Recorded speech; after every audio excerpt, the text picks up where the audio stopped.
Welcome, ladies and gentlemen. I'm Bob Davis with the Pacific Northwest National Laboratory, and I'd like to welcome you to today's webcast titled LEDs, Can They Perform in a Performing Arts Building? The webinar is brought to you by the U.S. Department of Energy's Solid State Lighting Program. We're very happy to have as our speakers today Naomi Miller of the Pacific Northwest National Laboratory and Stanley Kaye of the University of Florida.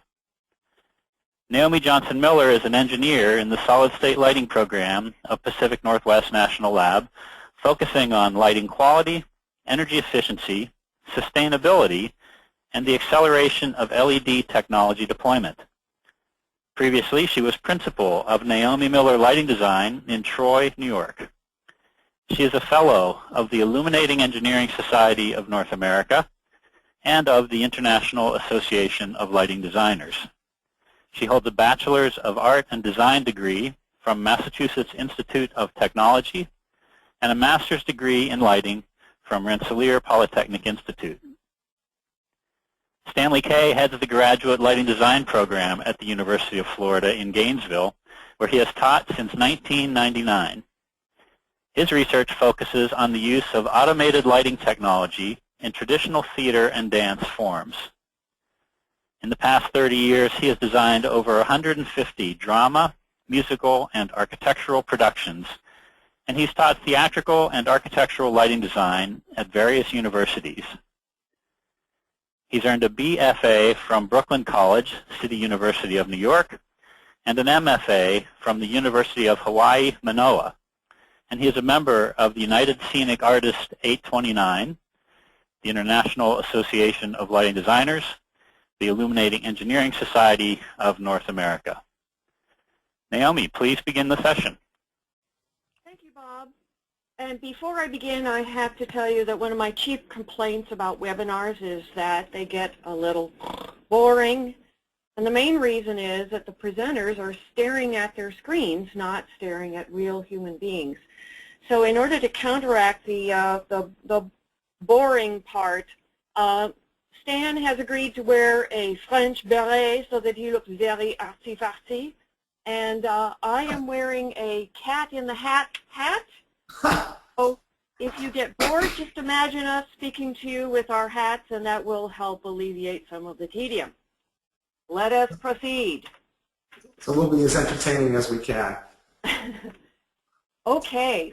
We have a program through the Department of Energy called Gateway. And Gateway's intent is to look at real installations of LEDs and basically explore where they work, where they don't work, how they could work better, and teach how to use them better so that we can get better penetration of LEDs into the marketplace and ultimately save more energy sooner. So that's the reason for Gateway. And a few years ago, Stan and I got together and said, you know what? Performing arts buildings have a lot of unusual spaces and unique needs that we should look at here, because those, even though they sound like unique needs, these are things that a lot of different applications use. So the University of Florida has the Nadine McGuire Theater and Dance Pavilion, which is 46,000 square feet of dance studios, acting studios, several theaters, a scene shop, and classrooms. Like all performing arts buildings, it is busy day and night. Lots of classes going on during the day, lots of rehearsals, lots of tech work at night, evening classes. So it's not a typical college classroom. It sometimes is a space that is occupied 24 hours a day. The University of Florida facility folks wanted to try out LEDs to see how much energy they could save and whether these were going to be problematic or whether they were going to be products they really wanted to use across the campus. Their utility rates are about 10 cents a kilowatt hour, which is a little bit lower than the average. Why did we care about a performing arts building? Number one, these are large volume teaching spaces. Open ceilings, high ceilings, and as a result, generally these spaces are lit with higher lumen output luminaires than you get in a typical classroom. So it's not your standard 2x4 recessed troffers necessarily, or standard recessed downlights. They're usually higher in lumen output. So that was a challenge, especially when we started this work. Second thing is, you all know that it's really important when you're looking at a dance performance or an acting performance on stage that you as the audience can't see the performers or appreciate their body movements unless you can see them. And that translates to vertical foot candles or vertical illuminance on the bodies and faces so that you can follow their gestures and also appreciate the emotion and the movement that goes into their work. There are campuses all over the country with performing arts spaces. Now, performing arts buildings are full of a lot of arty people and very tech-savvy people, and they have extremely high standards for color quality. And when you're talking about using dimming in a theatrical space or a dance space, it is super important that you have with lighting that can be dimmed down to off. You've all heard the term blackout. So dimming performance is extremely important. So this was a very space for LEDs, because we've all known that LEDs in the past have had some color challenges and dimming challenges. Another reason to look at this is that traditionally halogen theatrical lights are a whopping 21 lumens per watt maximum. Now compare that to LEDs that are often these days 60, 80, 100, 120 lumens per watt, and you can see a big difference. When you put a blue filter in front of a theatrical fixture that's halogen, that blue gel is often about 5% transmission. So you apply 5% to 21 lumens per watt, and you're down to 1 to 2 lumens per watt from that luminaire. So you can see the efficiency is pretty doggone low. Well, can we do similar things with LEDs? That was the question we wanted to answer in the theaters. PNNL helped identify 4 spaces plus a theatrical production for evaluation. 4 spaces that were changed out from their installed lighting to LED lighting. And those 4 spaces were monitored with energy equipment that was able to collect power and energy data. Now remember the difference between power and energy. Energy is power times time. So these devices were able to report back over time how much power was drawn, and that gave us energy data.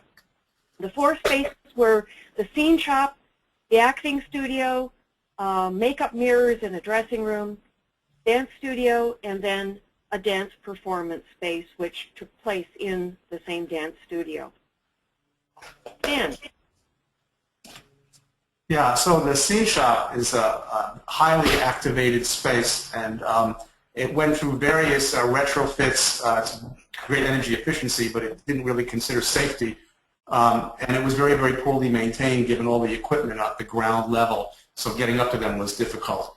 There are serious concerns about danger to students, bodily injury. You have young, inexperienced people, never touched the power tool in their lives, trying to build things under a real deadline.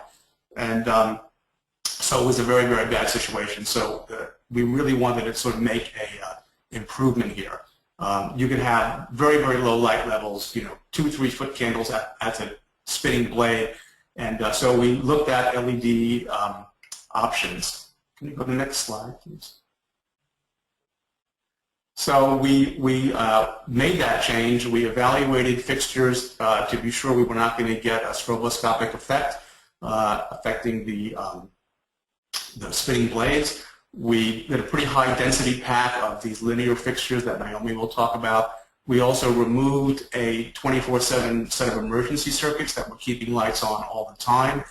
And we gave them 3 circuits of dimming, and we weren't sure whether or not the users would end up using them, but in fact they did. As activity ramps up, they would raise the light level depending upon what they were doing. As activity ramped down, they actually dimmed the lights. This is also somewhat color critical because things get painted in this environment and then go out on the stage, so the color match was important. So all of these features were things that we kept in mind as we went through the redesign of this room. In the lower right-hand corner, you can see one of the plots that came from the energy monitoring. The blue line is the before condition. The before condition was a lot of fluorescent fixtures that had been installed for decades.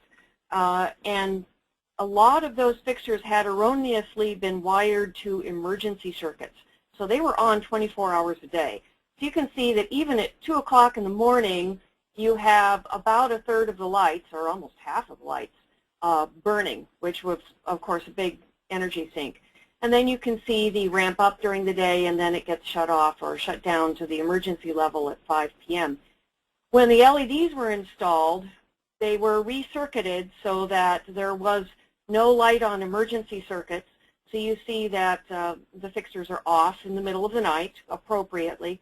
Then the operators turn them on to full output during the day, and they actually do shut them off when they go to dinner. When students are using the space in the evening, they often dim them down to lower levels. So this was a very effective reduction in energy. And even though the light levels went from something like 60 lux to 600 plus lux, we dropped the energy use by 18%. So reduced energy, even though the light levels in many cases trebled or even increased more than 3 times. This is a plot or a chart just showing the before and after fixtures that were installed. If you want to look at details of how many fixtures are installed and how much power they're drawing, it's all there. Basically, the before condition was using 1.2 watts per square foot, and the after condition was only a small reduction of 1.1 approximately watts per square foot. But even with that reduction, the light levels were so much higher. Stan, back to you on the acting studio. Yeah, so this is like a 40-foot by 40-foot acting studio, but it does more than that. So as in terms of usages, it's a multi-use studio. It's got acting classes in the morning. We teach fight choreography in there with people doing sword work and rapier work, where there might be rehearsals for productions that are going to happen on the larger stages in our facility. And then there are actually small-scale performances in this space.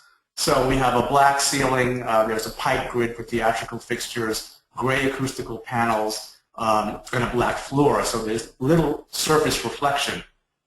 The original design, which had a pretty extensive high-density pack of recessed can lights, was reduced in the value engineering, which created an inadequate amount of light. The users affectionately gave it the nickname the cave, and it sure did feel like that. Over the years, we did Band-Aid fixes from things we had laying around the building, like theatrical sidelights, R40 type strip lights, put compact fluorescence in them, had incandescent floodlights, just to sort of hobble by, but it really was an embarrassment in terms of the way it was. So we went ahead and we then tried to increase the vertical foot candles, as we talked about, but by reducing glare. So our approach was to use these wall washers and bouncing off the little bit of reflective walls that we had. This had a positive effect in that the room felt much bigger, the spaciousness was achieved, they were also on dimming circuits, and then there's an array of LED recessed cans in the center of the room, which can be, and both can be raised and lowered, and they make extensive use of that. So the indirect, so in a sense, what we bought in the efficiency allowed us to make the primary light in the room indirect using the wall surfaces as reflectors, and that actually increased quality at the same time that we were increasing efficiency. So we took that, captured that savings, and then used it for more of an indirect solution. And the pictures, I think, tell the story quite well. And professors who work in there have all made extensive use, depending upon the scene or the mood of what's going on. They will. I walk by in between classes and the lights are low. I come back and there's a rapier class with swords and they're way up high. I might watch a small scene or a duet piece and the lights are dim. So again, our personnel are light sensitive, so they are making use of those controls. In the bottom right-hand corner, you can see another one of the meter plots. The blue line is the before conditions with the metal halide fixtures and the cyc lights that were installed as a remedy. And then the red line is the after conditions, and you'd have to be blind not to be able to see that there's a big reduction in power use there. And the main reason is when the metal halide fixtures were installed, instructors became terrified of accidentally shutting off the lights because it took 10 minutes to restrike after they extinguished the lights in the space. So everybody learned very quickly not to turn lights off. Now that there are LEDs that don't have a restrike issue, the instructors are much more likely to shut lights off or dim them down at any given time. Here's the comparison of the old and the new metal halide downlights versus LED downlights, and then CFL cyc lights that were installed as the remedy versus some LED wall washers. If you look at power density at the bottom, the old system was using about 1.25 watts per square foot, and the new system is, ta-da, 0.55 watts per square foot. So we cut the energy down to less than half, but still got higher light levels overall. Dan. Yeah, so this is one of our largest studios. It's we call it the G6 Dance Studio. A beautiful space, and again, it serves multiple purposes. It does have daylight penetration. It includes blackout shades that are motorized, as well as theatrical drapery that can be pulled. Morning classes, afternoons rehearsals, and at times we set up performances in here with seating as well, and you'll see the theatrical piece that we did, the dance piece, was done in this space. So again, the original design, this is back in, I guess, 2004, 2005, tungsten lamps, can lights, which we would have been changing them every week, I think, if that's what stayed. Through the unfortunate VE process, they were removed, and sort of these warehouse floodlights were installed. Again, they were metal halide and had the warm-up time problem. They provided very poor color rendering, produced quite a bit of glare, and you can see in the photograph sometimes the dancers are doing floor work where they're laying on their back, looking up into the ceiling, and that was really pretty uncomfortable for them. So we needed to find another solution. And what we ended up with were these edge-lit panels, and it was a very simple sort of swap out. And these panels provided outstanding evenly distribution, and particularly vertically. If you notice the walls in the photograph, they're just illuminated from floor to ceiling. So dancers love space. They're space hogs, frankly, and they made their room, when we first turned them on, they were just flabbergasted at how big the room felt. Even with all the windows, they felt like, wow, the room is opened up. And fantastic vertical illumination, so when dancers are looking at themselves in the mirror or at each other, they can really see each other. The glare, unless they are right directly below that quarter-inch panel looking up into the LED, there's very, very little glare when they're doing the floor work, which was a big thing for us to sort of achieve. Again, the vertical foot candles were outstanding. We did give them dimming controls, and Naomi will talk about the power savings. We also attempted to capture the beautiful Florida daylight that comes in through those lovely windows with a photosensor, but that didn't pan out as well as we would have liked, and Naomi will dig into the details on that for you. And the dancers actually do make good use of the dimming controls in this room. They did self-report that they felt that the overall light level in the room was lower, and I think that's probably due to the fact that maybe we didn't put as many fixtures in as maybe we could have. Maybe our calculations were slightly off, but they counter that by saying, but the distribution is so much more even, and we can see what's important so much better, that they didn't mind that. Now, looking at the bottom right-hand corner, another plot of power use over the course of the day. We looked at these knowing that there were daylight dimming sensors in the ceiling that should have dimmed down the lights when there was daylight available. Well, you can look at that red line, series of lines, and there's no reduction, no dimming kind of reduction that happens there. So we scratched our heads and ultimately went back to try to figure out what the problem was. But there were tremendous energy savings. Here is the original light, the metal halide low bay fixtures, and then the edge-lit LED after condition, taking the energy down from 0.71 watts per square foot to half, 0.35 watts per square foot. Now, the daylight dimming controls, when we looked at them, there was no dimming. So we looked into this, crawled up inside fixtures or inside daylight sensors and found out, guess what? The daylight sensors have never been installed properly, commissioned. And you know what? These things have been active for months and nobody knew that they weren't working. The only way we knew that they weren't working is that we had this energy monitoring in place. So once we realized nothing was happening, we went back and the manufacturer's representative came in, commissioned the controls. We're assuming that there's now daylight dimming in place. But it's a real issue. When you've got photosensors, it's so important to do the proper commissioning, but sometimes it's difficult because the instructions are a bear and a half, frankly. Mm-hmm. Dan? Yeah, so another space that we chose to do, which we knew was sort of a critical space, are the dressing rooms. And now these rooms aren't used every day. They're used when there are rehearsals and performances primarily. And this is the traditional way they're set up with incandescent lamps around the mirrors, and we thought, gee, could an LED perform well and be acceptable?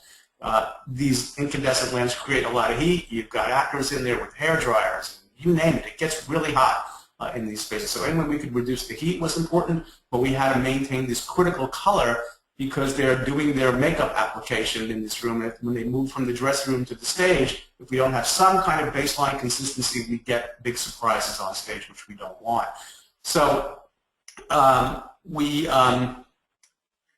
evaluated a whole host of LED products and tried different things. Some of the things we noticed was that we were getting a lot more light than we were getting before, and we were also getting quite a bit of glare. So we installed dimmers, which were easily done on the makeup mirrors, but one word of caution, be careful to evaluate the dimmer and the lamp and that they are compatible, because we did achieve quite a bit of buzz, which was sort of problematic. Of course, bringing the level down on the LED lamp did not initiate a color shift, a color spectrum shift in the lamp, which was great. We weren't sure how the makeup people were going to respond to that. In fact, they reported that they were happy. They were finding that the consistency from applying the makeup under the LED source and then moving to stage, there was less of a variance in the past. And I think it is also due to the high CRI of the LED. So, and the power savings are extraordinary, a 72% reduction. So we feel pretty comfortable with the way these worked out. And Naomi will talk about the consumption and the lamp on the next slide. Yeah, looking at the energy use over time, there was a 72% reduction in power, in energy use, so power times time. And the great thing is that there were dimmers on each individual mirror, so that reduced the energy even further. This is the bulb that was in there before. It's a 130 volt, 40 watt bulb. The bulb that went in as a, quote, 40 watt replacement actually produced a lot more light, because a 130 volt incandescent bulb is effectively dimmed when you put it on a 120 volt circuit. So it was only producing about 200 lumens. The LED bulb is producing 450. So that's not a surprise that they felt brighter when you put them in, even though they were a 40 watt equivalent bulb. But look at the power density reduction. When you turn on all of those incandescent bulbs in that room, 12.66 watts per square foot just from the makeup lighting, and that dropped to 3 watts per square foot. And in Florida, the heat from those puppies makes an enormous difference. Mm-hmm. Now, let's look at all 4 of the spaces: dance studio, scene shop, dressing room, acting studio. We've talked about the reductions here. So you can see that in every single case there were reductions, even though there were light increases in places like the scene shop and the acting studio, which is pretty good testimonial. If you look at the average lighting energy density, which takes the energy use over time into account, energy use for different occupancies. This allows you to compare different buildings with that are different sizes and different numbers of hours of use, for example. And the 4 spaces that we examined in the Performing Arts Building were at about 1.5 kilowatt hours per square foot per year. Compare that to the average lighting energy density in university buildings of 4. So it's a pretty big energy improvement. Dan, I think. Yes. So we also wanted to test, we were excited to test the theatrical fixtures between tungsten and LED.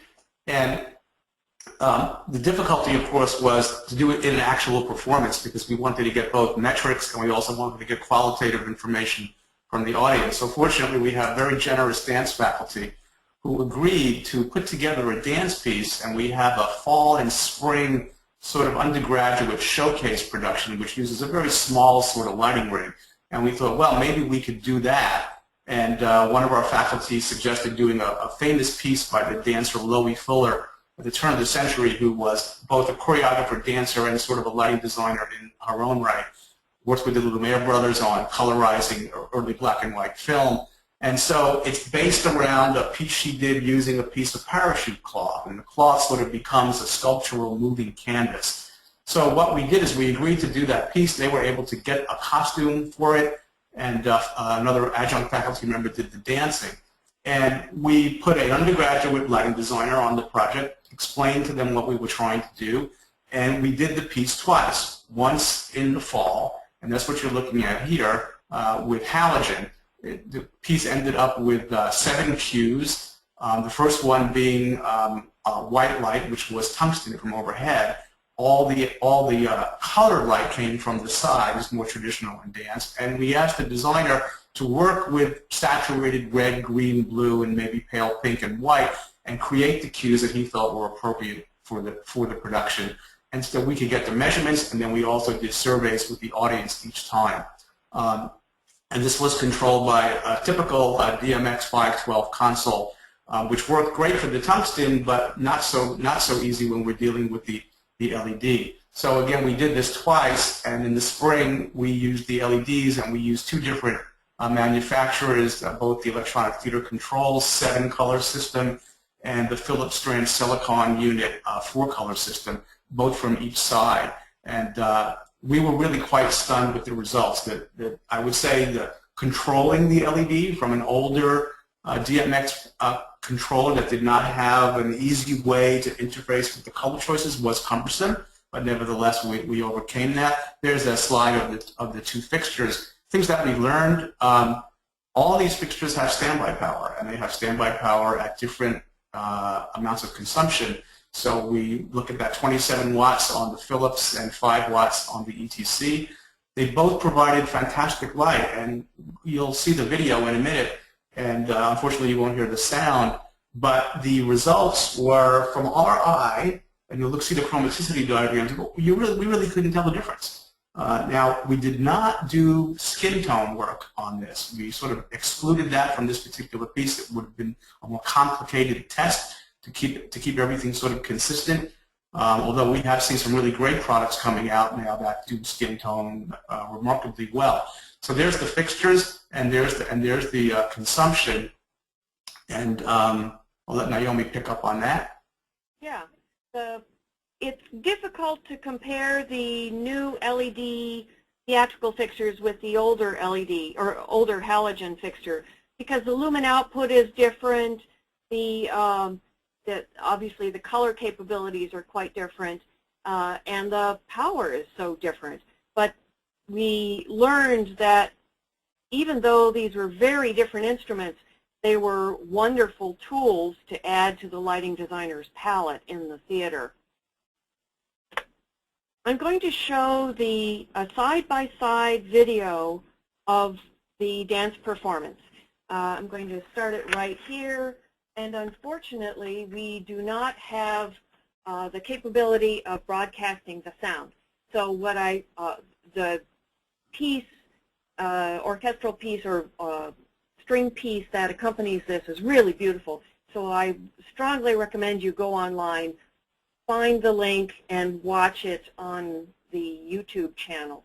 But you'll see on the left is the halogen performance, and on the right is LED. The top lighting that you're seeing right now, that's all done with halogen top lights. But as soon as the side lights kick in with this second cue, you're starting to see the color. Again, on the left, it's filtered halogen. On the right, it is the LED. And you might want to... Yeah, you'll see at the end when Naomi compares the consumption. Now, this student is a young designer. I would say the light levels in general, for those of you who are theatrical people, were quite low. It's a small space, and young designers have really good eyes, so sometimes they don't turn them up as bright as you might like. So it was quite subdued, but yet, and the audience proximity was very, very close.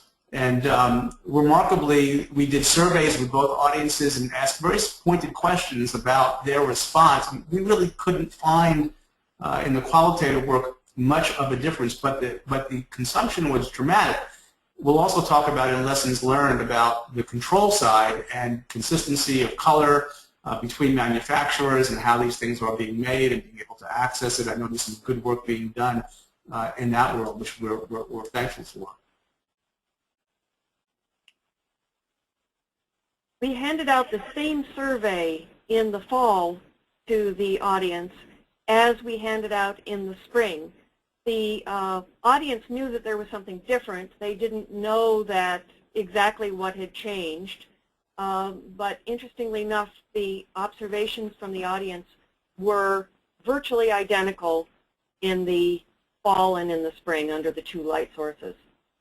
But the LED was using somewhere between 50 to 90% less power than the halogen was.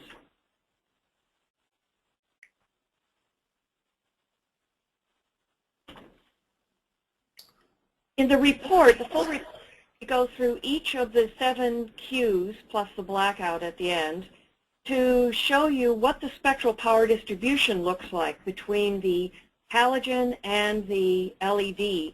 What we did was to put a color meter in the place of the dancer and measure the color distribution, the spectral power distribution from the left and from the right, that the color that would be impinging on her silk costume. And those are shown on all of these different cues. So you can see snapshots of the cues, and then you can look at the SPDs of the halogen and of the LEDs. It's actually teaching us that it's very difficult to look at spectral power distributions and really interpret what the color is going to be. For one thing, in the halogen scenes, you can see that there's a lot more long wavelength red being emitted, up at near 700 nanometers and higher. And that is probably an artifact of the fact that gels were designed to allow some heat to be transmitted so that the gel would last longer, it wouldn't burn up as quickly.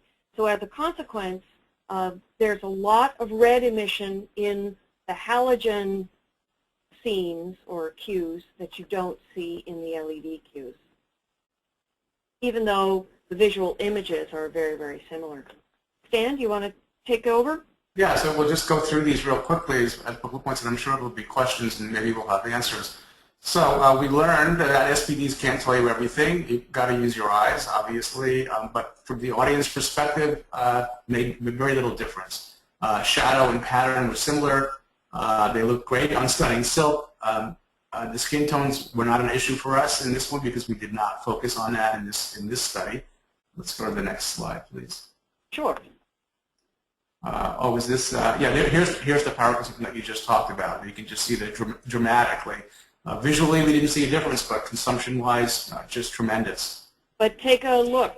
See those short red bars, even in the blackout scene. Here you go. Last cue, you can see those short red bars. That is the standby power. So even when there is no power being delivered to the halogen in the blackout cue, there is still power being drawn by the LED system because those LED fixtures, theatrical instruments, have to have some standby power in order to receive instructions.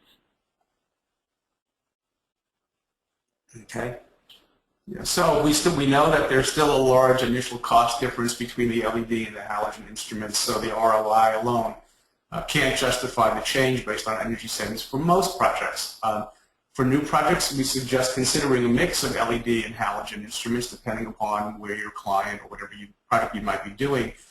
For existing theaters, we can certainly see if you're replacing old instruments, there are ways to sort of retrofit the light engine and still salvage lenses and other housings of the fixture. On some projects, operational savings might justify the use long hours, hard to reach, frequent color replacement, and so on. The students, as terms of the next generation of designers, really enjoy using the LEDs when the color is easy to select through their control systems. We love not having to go change gels. We love being able to change color slowly over time. Some of the newer consoles that allow you to draw a path so you can avoid going through certain colors as you fade is terrific. And in particular, making a change as you're creating on the fly for the artist. Can we try it in this color? And there's nobody getting on a ladder to do that. So people understand that these are some of the advantages of the LED situation. What's the next slide? Yeah. Again, I just reiterate, we did not do the skin tone. They're shying in the red range, but that wasn't a problem for us. And we know that there are fixtures out there that are boosting the red in the LEDs to get good skin tone or using dynamic whites. But this piece used rich saturated colors, and again, it performed as well as gel halogen. The audiences perceived no difference between the two performances, and neither did people with critical eyes as well. All felt the same way. We, from a control perspective, the older lighting control that we had on this was a problem in terms of being able to make that work. A newer console with a color picker makes it which would make it so much easier. So we're looking forward to the standardization of color picking, and there's been some nice articles on that out there about how to sort of make some standardization for color picking between manufacturers and how these LEDs are being embedded in theatrical fixtures. Smooth dimming, particularly in this case, because our designer really didn't bring things up very bright.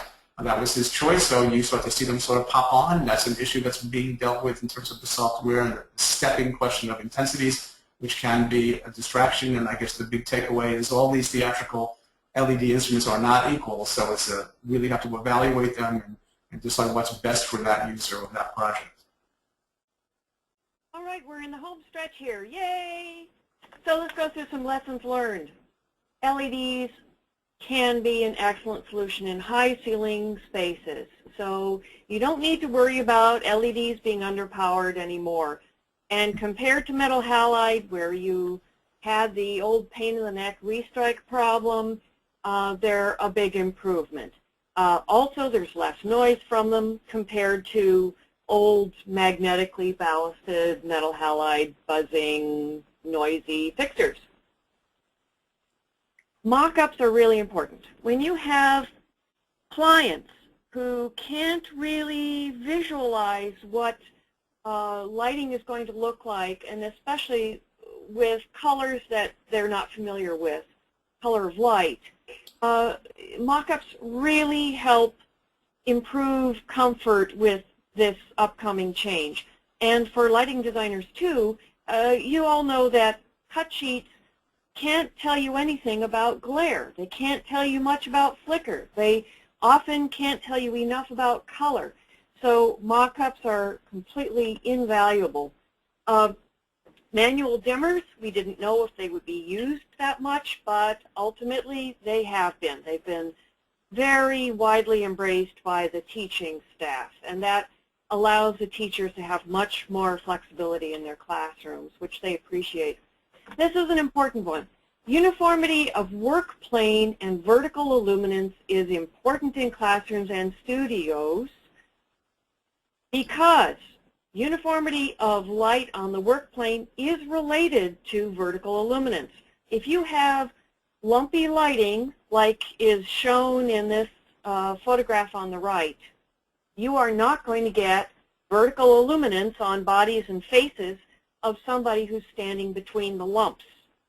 Now, if you have overlapping beams of light, that's when you get much better vertical illuminance.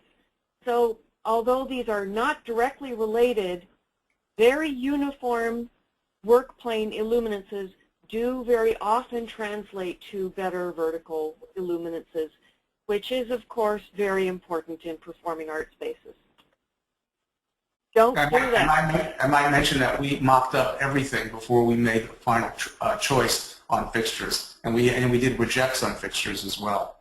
Yeah. And then photosensors, watch out, because photosensors and dimming drivers, they're a great idea, but only if they are commissioned properly.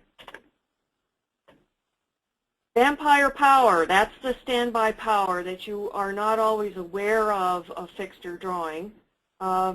Should be taken into account. And if you're doing theatrical productions with LED fixtures, be sure to shut off all of the fixtures completely after performance so that they don't continue to idle and draw standby power continuously. Probably save the life of the drivers as well. The theatrical lighting power reductions are tremendous, 50 to 90% compared to halogen with filtered color gels. And if you use LED products that have a broadband white LED, that can improve rendering of skin tones on stage. LEDs can reduce maintenance if they indeed last 25, 35, 50,000 hours. It is so much better because it's such a pain in the neck to get a piece of equipment in here to reach up to fixtures to change out light bulbs or LED strips. So with longer life, that is indeed going to mean that this lighting system is going to produce higher light levels for a longer period of time. Look at that, Stan. We're done. We're ready. All right. Bob, are there any pesky questions out there? Oh, you might say that. Oh. First of all, thanks Naomi and Stan very much. Really fascinating stuff. It seems like each space could have been kind of a full study in and of itself. Mm. We have dozens of questions. Just for those of you participating today, so you know, there's more than 500 people participating today, so I've got dozens of questions. Let me start with a few just clarifying ones. And I guess I'll say to those of you participating, there were some questions that got into details about the products that were used and some of the specific measurements. Those things are all in the report we'll refer you to. So I'm going to try to pull things that are just things that aren't in the report that can offer some clarification. And Stan and Naomi, I get a little bit of an echo, so if your volume is up on your computers, you might want to turn that down. Stan, I guess I'll start with you. Kind of a big picture question I thought was a good one. Someone that says, you know, the designs of the spaces didn't look particularly well laid out in the before condition. And so the question was, you know, if the lighting that was there had been okay, would you have considered LED retrofit lamps instead of replacing the fixtures, or did you feel like new luminaires would have been the way to go regardless? Yeah, great question. I think in the large acting studio, yes, we lost the distribution in the VE. So had we not lost all of those sockets, basically, I think but I say yes to that. We could have done that in that room. However, what I discovered, and I thought was quite fascinating, is the power of the vertical illuminance when we can get it by using surfaces in the room as reflectors rather than from above. When we always get raccoon eyes, we need to see that. We need to see people's eyes. And we don't really want to see a shadow from the nose down on the lips. So when that light comes in vertically without producing glare, that was such a fantastic thing. I think that went over so well for people. So yes, we could have done a retrofit by just changing out the lamps, but then still all your lights coming from directly overhead. That's great if you're doing desks. But we're not looking at a horizontal plane. We're looking at vertical surfaces and people.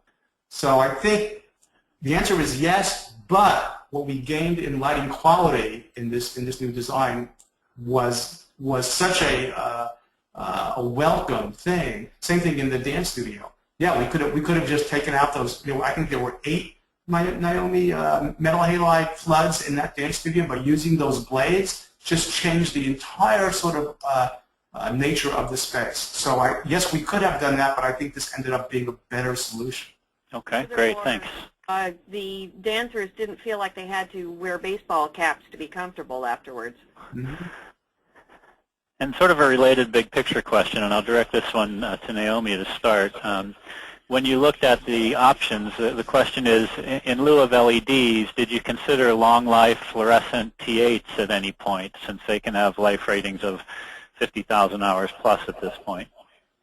Well, the point of the demonstration was to explore LEDs. So we really were focusing on LEDs.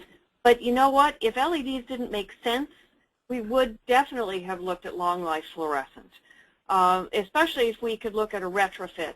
Unfortunately, the lighting systems that were there really didn't lend themselves to a retrofit. Mm-hmm. So it really made more sense to do a wholesale change of light fixture. And if you're making a wholesale change of light fixture, then it makes a lot of sense to look very carefully at LEDs. But that's an excellent question. Good. If indeed fluorescent had been the better solution, we definitely would have gone with long life fluorescent.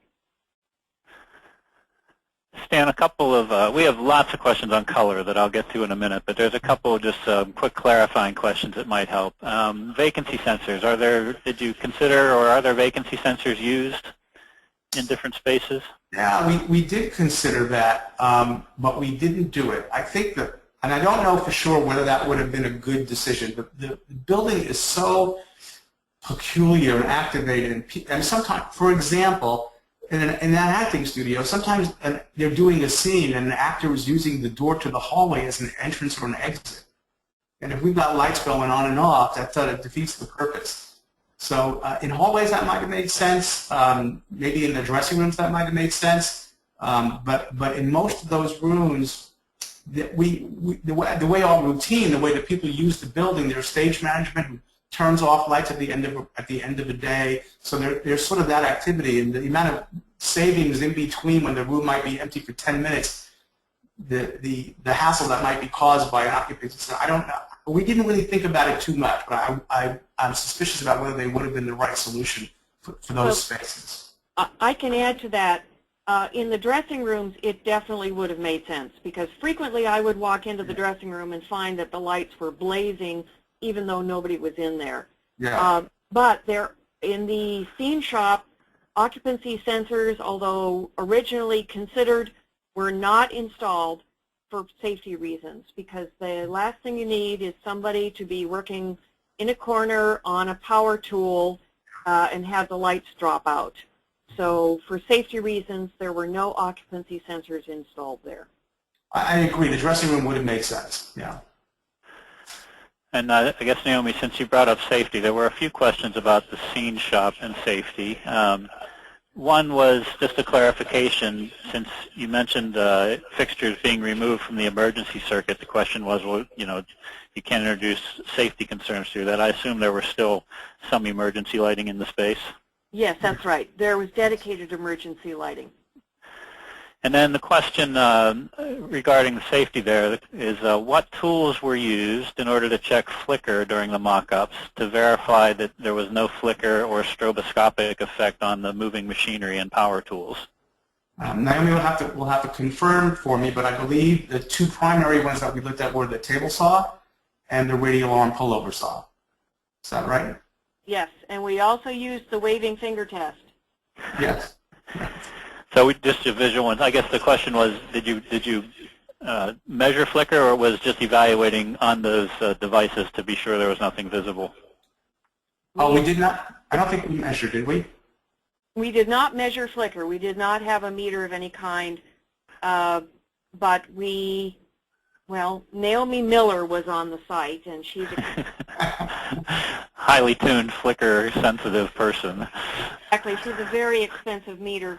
And did not detect any, but also the other people who were in the shop with us looking at a power saw did not see any evidence of stroboscopic effect. You know, I mean, mention one thing about the light level in the scene shop. The university has standards for their rooms, and in that room we exceeded that standard, and we felt it was appropriate. At one point we said, Gio, we really put in too much light in here. And of course, because of the shift from what it was to what it became, the occupants were like, oh my God, this is so much light, and they now love it. So, but we sort of have to sometimes come up against what the university says is the power density and say, but we have, you know, this is what's going on. Or in our costume shop where we have people sewing black thread on black fabric for 6 hours, the university standard is not necessarily appropriate. Gotcha. They really targeted 75 fruit candles or 750 lux in the scene shop. Mm-hmm. Is that what we landed at about? Yeah. Yeah. Well, we have another 5 or 6 minutes, and there have been, as you can imagine, in these applications, lots of questions coming in on color. So let me read several of these and have you guys talk some about the experiences with color. So comments like, we've been concerned about the discontinuous color spectrum of LEDs. How did you evaluate this? A second question on the makeup mirror, was there no reaction to the spectral distribution of the LEDs? Typically these are spiky in certain wavelengths regardless of overall CRI, or has there been improvement in the technology? And then other questions relating color spectrum of LED compared to traditional quartz lighting for makeup and scene painting. How did you evaluate that? How did that come out? For makeup and costume color, for scene and set design. Questions about comparing the colors under the LED to conventional sources.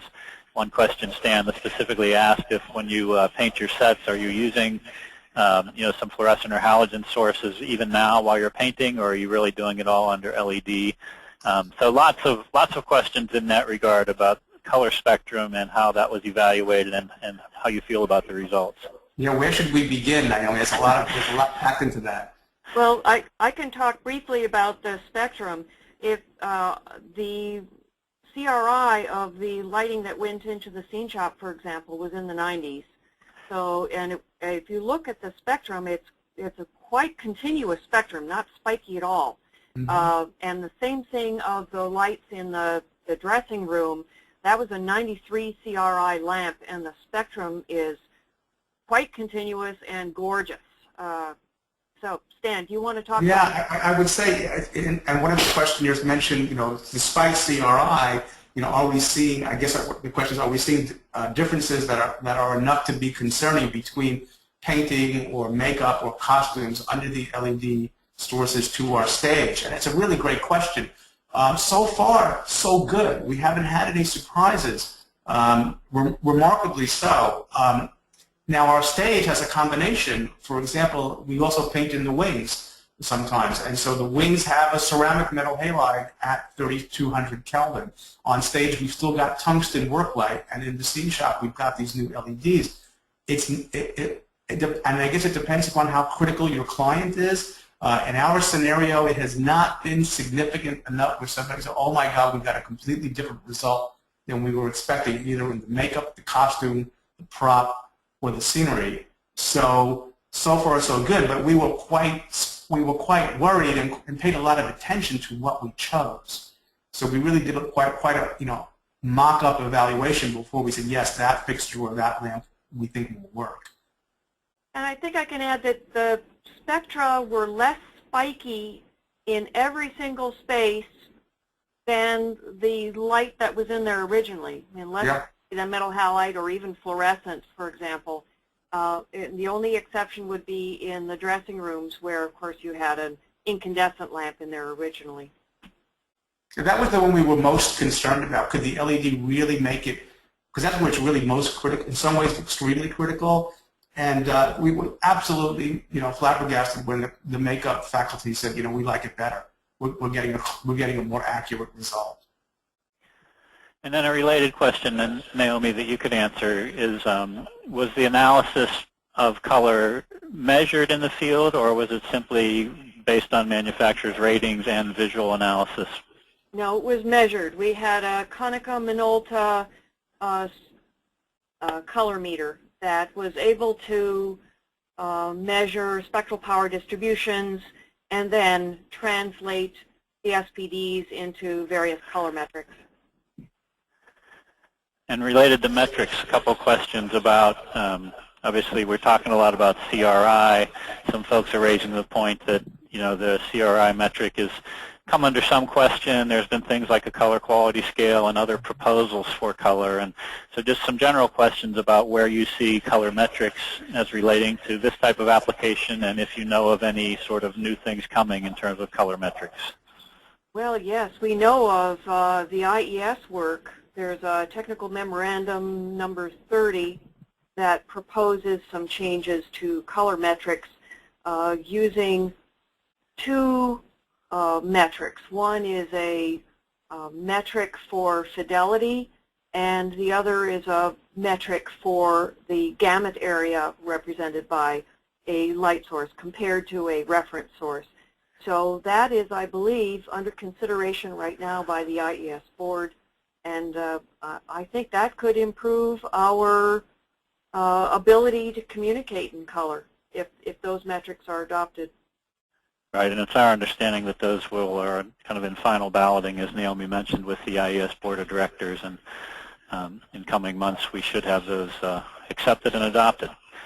I think I'll ask just one or two more. We are at 11 o'clock Pacific time, and time to wrap things up. I had a couple more real quick things that I thought would help to bring it to a close. And for those of you who participated, I think this was a historic event. I don't think a DOE webinar has ever shown a dance video before. And so I just had a couple of questions about the dance that I thought we would close with. And Stan, probably for you, question, is the recommendation of a mix of halogen and LED theatrical fixtures, is that based strictly on budget? In other words, would you consider all LED, or was it considered important to maintain some halogen lighting for the performance? Yeah, it's a really great question. There's new stuff coming out every day, and some of the work that I do off campus, we do installation work, and if we're throwing light a long distance and I've got to hit a face, I'm still tungsten. But in the backbone controls, we're setting things up so that eventually the entire system can move to LED. So if it's lighting a backdrop or a floor or scenery, we're really comfortable with the LED. We're still a little sort of guarded on the facial stuff. So in terms of the fixture selection, we're still doing hybrids. On the other hand, if it's in terms of the budget, on a big project, to do a full LED complement, in our building would be a big project, there's going to be some sticker shock right now, so to take everything to LED. In a small project, if we're outfitting a small space with 40 or 50 fixtures, I might go all the way LED, because the sticker shock is not going to be so bad. And could we get the quality that we need? And perhaps. So I think we're in that. We're really sort of experiencing to use the buzz from the disruption is now hit the fan. So we are disrupted. So I think so we're sort of thinking it depends upon the project and what you're using. We just opened a space with I think 500 circuits, and a third of it is still halogen, the front light, but everything overhead is LED. But the distribution system can handle both. So we can dim an LED, we can dim a tungsten source, and we can power an LED driver either way. And that's probably a good transitional strategy for a large space. In small spaces, with some of the new, as Naomi mentioned, the broadband LED for facial stuff, and you've got a small complement, it's not going to break your budget, why not go all LED? You're saving in all kinds of good ways on a project. So I think it's sort of project dependent at this point, and difficult to make a generalization. Okay. That's great. Thanks. Well, listen, there's lots more questions, but we are close to 5 minutes past our time, so I think I will wrap it up there. Let me remind those of you who participated that the slides will be available to you. They'll be posted on the DOE website. You'll get a message to that effect. The full report, as well as a brief summary on the project, are also on the Department of Energy website. If you have a question you really would love an answer to, I see that Naomi and Stan were either kind enough or foolish enough to have their emails on the last slide that's on your screen right now. They both are very busy people, but so no promises, but if you had a question you really hope to get answered and we weren't able to get to it, you can feel free to email that directly to them. We really appreciate your participation in the webcast today, brought to you by the U.S. Department of Energy's Solid State Lighting Program. You may all now disconnect. Thank you. Thank you, everyone.